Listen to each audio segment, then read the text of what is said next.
Sarah here from smallbusinesssarah.com.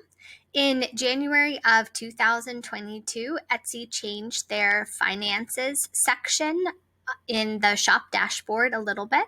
And with these changes, I have an updated video for you right here on how you can do your Etsy shop bookkeeping with what I call the Etsy bank method or the monthly journal entry method, however you want to refer to it. So with these changes that Etsy made, definitely some positive changes, we can kind of simplify our process a little bit and get our monthly Etsy bookkeeping done faster and easier than ever. This is not the only method for Etsy shop bookkeeping. In fact, I have a video that you can look at to see other options that might be available to you for your Etsy shop bookkeeping, but this is a method that many people choose to use, or you may need to use it for a variety of reasons.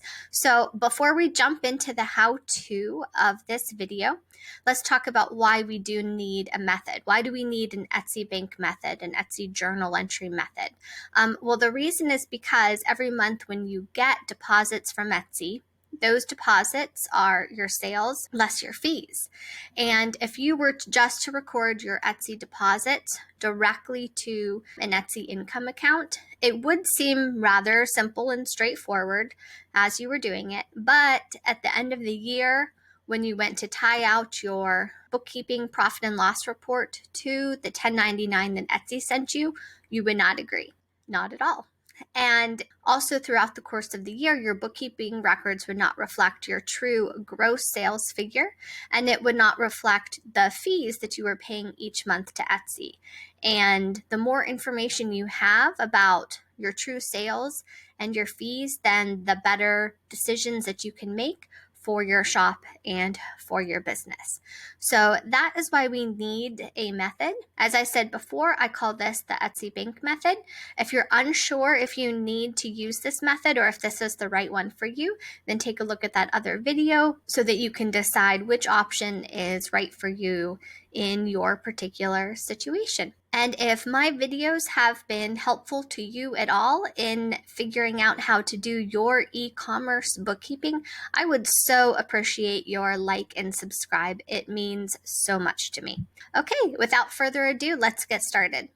Okay, let's begin by taking a look at some of the changes that Etsy made to the finances section. So we'll begin by going to finances. And then you can see this same new layout and payment account, but we're going to go back in time a little. So we're going to do monthly statements so that I can quickly select January of 2022. Now, prior to this, these changes are not in effect. So even if you pull up December of 21, it's going to look differently. So that's why we're focusing on January of 2022. Now, one thing I've noticed when I come here, like this information is actually wrong. I'm going to try and refresh and see if it gives me the right information. Okay, so it was actually showing me February. Now when I go to January, it gives me the right information. So you might want to keep that in mind to select a different month and then come back to the month you want. Hopefully they will resolve that issue. Okay, so we've got our sales section. Now, obviously, this shop is not doing a lot of business, but I think actually that will help you to kind of be able to more easily wrap your head around what's going on with the Etsy bank method and with this new setup that Etsy has. So it is important to kind of take a look at what's going on behind the scenes. Technically, Etsy collected $11.90 from sales, but 20 cents of that was VAT. So that's why it's subtracted, and I don't need to worry about that. So the only amount I'm going to worry about is $11.70. I believe if Etsy was collecting and remitting sales tax, that would appear here in this section. And then, of course, refunds. So that's great that Etsy is beginning to pull out some information like that previously was hidden. Fees. So for fees, we've got a total that is comprised of listing fees and listing fee credits, transaction fees and processing fees. Processing fees is like the 2.99% plus 30 cents per transaction. That's usually what that is. The transaction fee is that, I think it's usually about 5% of your order is the transaction fee. If I was doing any marketing through Etsy ads or other ads, that information would appear here. And then if I was purchasing postage labels through Etsy, that amount would appear here. Now down below is where we get all of the activity, and this is going to be an important section that we're going to be using because we are going to care about this ending balance information.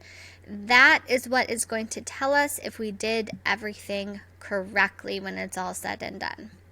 Okay, so now let's take a quick look at QuickBooks. So of course this method, the Etsy Bank method, we're not using an integration. Like I said, take a look at the other video that I have on Sync with Etsy if you're interested in an integration. But this method is without an integration, works beautifully though, and is ideal for those people who have more than one Etsy shop.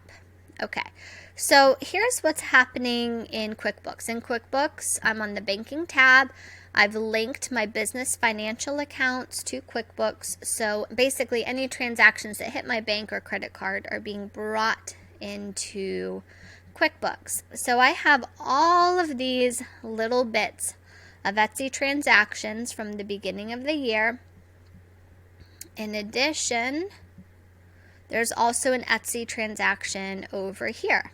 They all relate to this same shop. So let's understand what's going on here. As I said in the introduction to this video, I think what most people do is they just record all of these deposits directly to Etsy income. But what they're failing to realize is that these deposits are less all of those fees that we just looked at over in the payment account. And when you do that, when you just record deposits directly to Etsy income, you're not getting accurate bookkeeping. And we are going to get accurate bookkeeping, but we're also going to get it really quickly and really easily. The setup for all of this in accounting chart of accounts, I've already brought into the chart of accounts all of the income and expense accounts that I need. If you still need to do that step, then take a look at the card in the corner. I have a video and a CSV download where you can get the chart of accounts that you need, and you can just simply import it directly into QuickBooks. So take a look at that link. Back to banking. So what I've already done is part of the chart of accounts, I have created what I call Etsy Bank. It is a bank type account. You could call it Etsy Holding, Etsy Clearing, Etsy Receivable. Some people question me about why I didn't create it as a receivable type account in QuickBooks. And that's simply because the banking register in QuickBooks is a lot easier to use and look at, the bank type rather than the receivable type. So the first step of what we're going to do is we are simply going to add all of our deposits from Etsy to this Etsy bank account that we have created. So these are every time Etsy paid me, my sales less my fees, they sent this money to me. I got a whopping 74 cents, a whopping 44 cents. I'm not going to create this as a rule just because, I don't know. Let me show you to it for the first time. If you need to do it for the first time, you can create Etsy as a vendor or as a customer. And then you find your bank account in the list here, Etsy Bank, bank type account. And then you just add, and we will go ahead and add. I think I'm going to hold off on the credit card thing, maybe so you can see the magic happen at the end. So when I come to, I'm going to go to my Etsy Bank register, and it's going to look weird. It is. So I started off at the end of last year, I had a balance in Etsy of -6 cents. So that was my beginning balance. And I've added all of these deposits from Etsy, and now I've got -9.14. Now this is a question I get all the time. Oh no, I've added all of these deposits to my Etsy bank and my balance is negative. That's okay. It's going to be negative until you post your journal entry. So let's go ahead and create our journal entry and you can see the magic happen. So new journal entry. I know this timer's in the way, so just ignore it. We're going to date our journal entry for January 31st of 2022. So you're going to select the last day of the month of bookkeeping you're doing. So we're doing January of 2022. Don't be intimidated by the journal entry. I'm going to show you exactly what accounts you need and exactly where all the numbers go.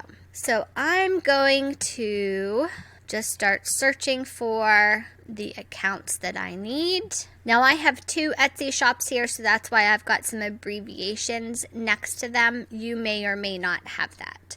So here's the account where I put all of my sales. Etsy sales, Etsy income, the AN is just my abbreviation. So I'm going to go to the monthly statement and the amount I'm going to do is $11.70. I'm going to put that in the credit column.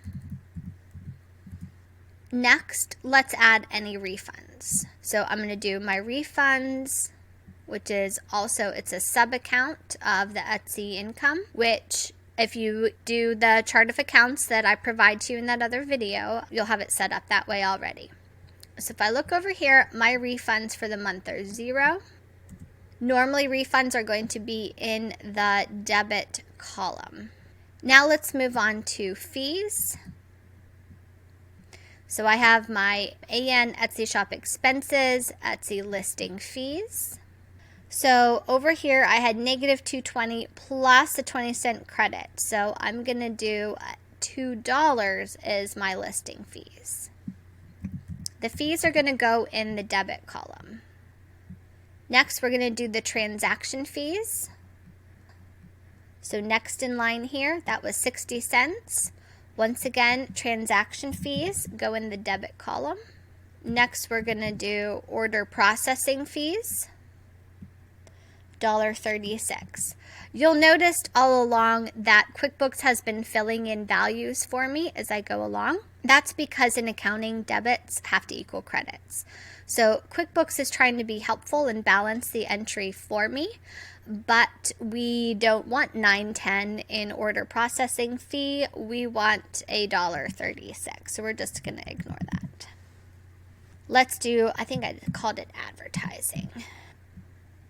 I don't have advertising. If you want multiple advertising accounts, you could. You could do Etsy ads and offsite ads. I'd probably just recommend sticking with the total, but if you want to split it out, you certainly can. So I have 0, and then postage, I also have 0. Okay, and that's all of the information from here. If you do have refunds, I do recommend you break those out. That breakout is going to help you tie to the 1099 at the end of the year. And if you do not want to break out the fees in this detail, you could simply use an Etsy fees account. That would be just fine. Just make sure your fee total equals $396. Same with marketing and postage. If you want to break those out, you can, but you definitely are going to need those totals. So what do we have going on here then? This is our total income from our shop. Keep in mind that your Etsy income is always going to be in the credit column. Refunds and all of the expenses are always going to be in the debit column. The net was $774, which should agree to the Etsy bank amount here. If for some reason yours doesn't, I wouldn't freak out about that. We'll make sure that everything's correct. What really matters is that the credit column equals the debit column.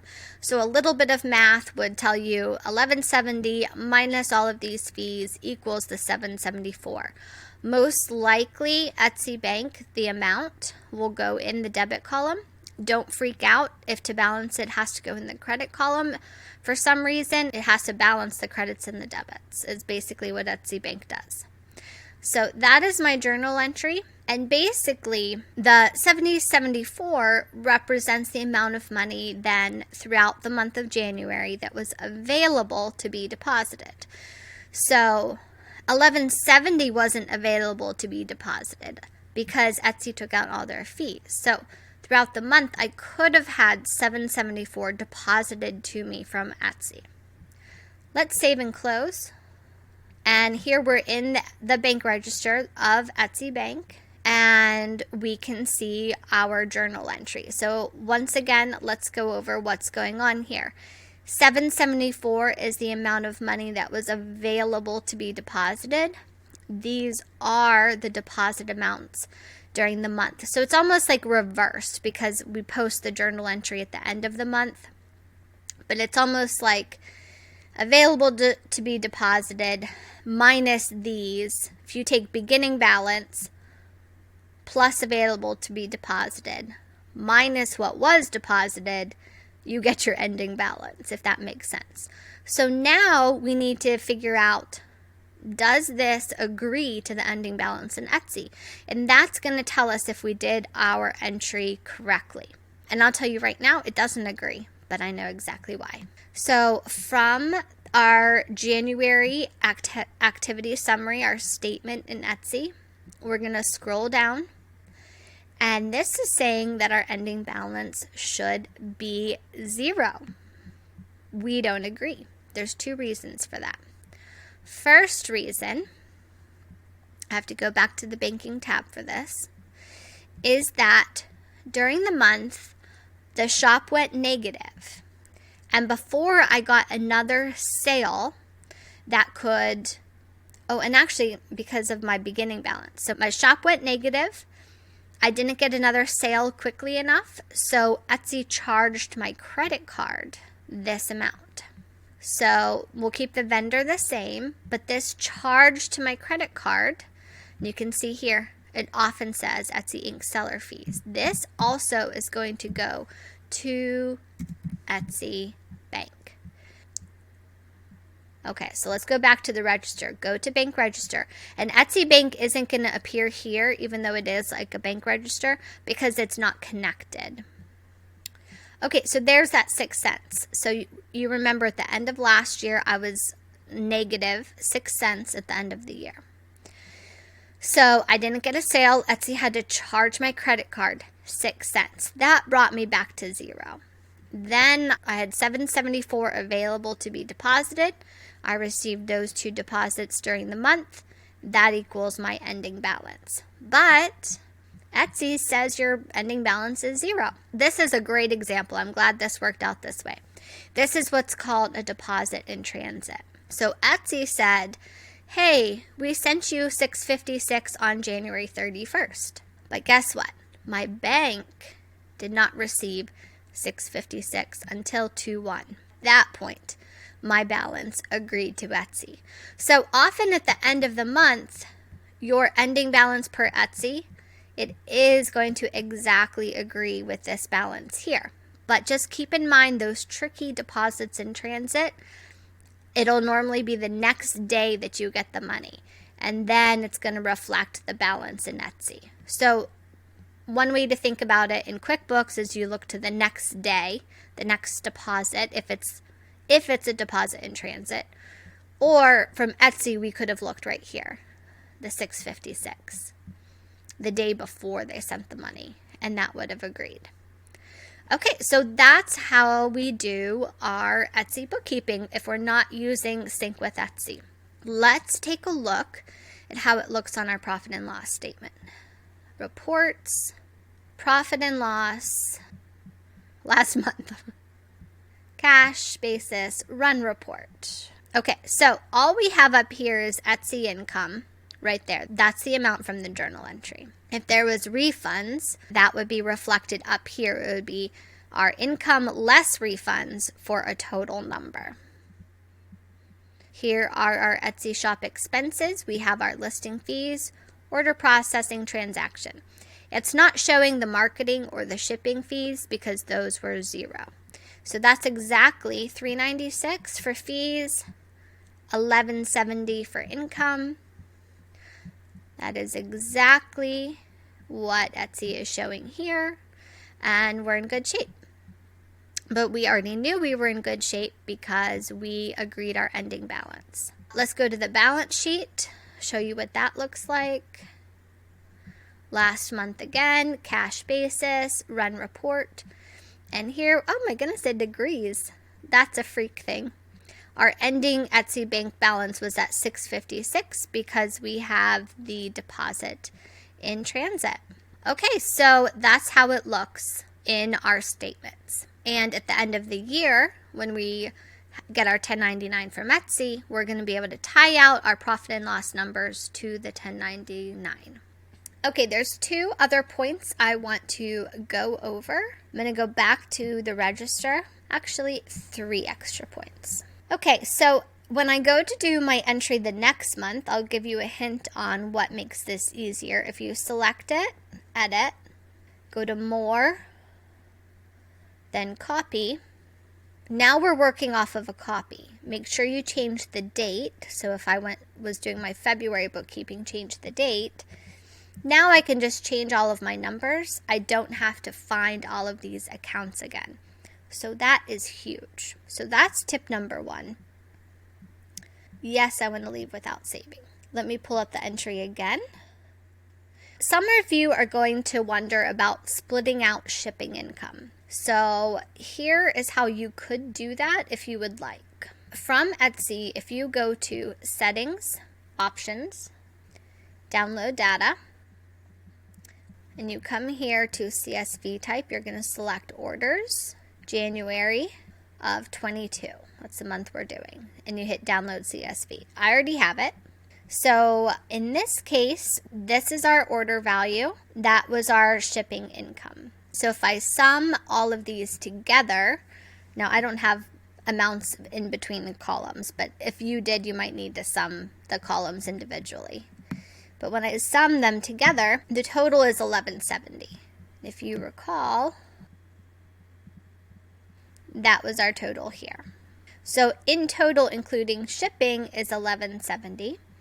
And so what I can do in my journal entry, if I want shipping income broken out, I can add a line, shipping and delivery income, $2, but I need to reduce this by the $2. So now my journal entry doesn't change in total. Everything still works out just fine. But now we have split out the shipping income piece of our total Etsy sales. Because this sales section, it does not appear as though Etsy will be splitting that out for us. Now, these changes are new. Etsy could change this again. Keep that in mind. In addition, I have such a limited set of data, so keep that in mind too. Put on your thinking caps when you're doing this. If yours looks a little different, you might need to reason through that. The other thing is, if you live in Missouri, you may be collecting sales tax from Missouri residents. Now, I wish I had a Missouri example for you because I'm awfully curious to see how this is going to look here. I'm not positive if Etsy is going to show the sales tax figure included with this and then break out what it is down below or not. You're going to have to, like I said, put on your thinking caps and determine which totals to use if you live in Missouri. This will be a thing of the past for you as soon as your marketplace facilitator tax law comes into being. But until then, you're going to have to do a little extra work. So let's pretend that, I'm going to add another line. Let's pretend that in that $11.70, $1 was sales tax. So the account that you would use would be sales tax payable, and it would be a credit. And then once again, in total, we are agreeing. But as I said, I am not sure how that presentation is going to look here. You may need to experiment with the first month to determine what they are or are not including in this number. and then use the Etsy orders CSV file. Possibly this column will show you your sales tax that you collected from Missouri residents, if that helps you. The last thing I want to go over is what if you don't have a beginning balance like I did. So in that case, we need to find the beginning balance. So from the monthly statements, let's say you're using QuickBooks Simple Start for the first time in January of 22, but you did have a shop in December of 21. It's just the bookkeeping's new. So pull up December of 21, find the ending balance here, and then in QuickBooks, we're just going to do a simple journal entry to add that beginning balance. And actually, I'm going to pretend, because December's too complicated with my example, because that almost never happens. Let's just pretend that this actually says 268. Let's pretend 268 is my beginning balance. And we'll even switch it to 11/30 as the date. Okay, so 268. We're going to select Etsy Bank, and that is going to be a debit of 268. And then we will hit opening balance equity as the other side of our entry. And we'll hit save and close. And the debits and the credits agree. Save and close.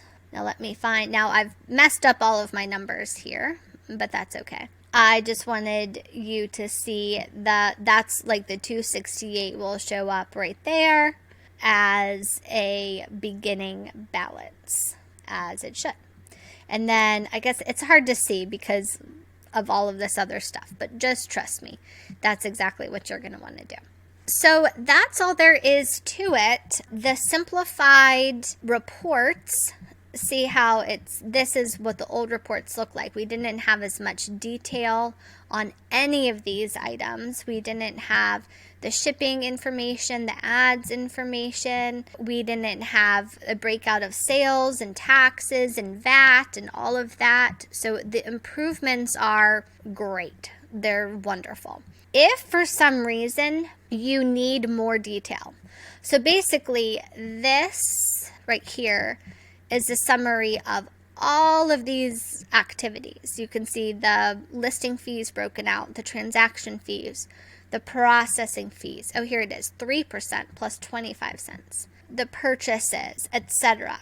This up here is a summary of this. But if you want this in a detailed format that you could sort, you can use the generate CSV file. And that is what we had to do in the past. Before this nice summary was there, we had to generate the CSV file and we had to sort it in order to get the information for our journal entry. And now we don't need to do that anymore, so that's great. As always, let me know if you have any questions in the comments, but I hope you find this method fairly straightforward once you get going and get some practice in making those journal entries each month. All right, thanks for watching and have a great day.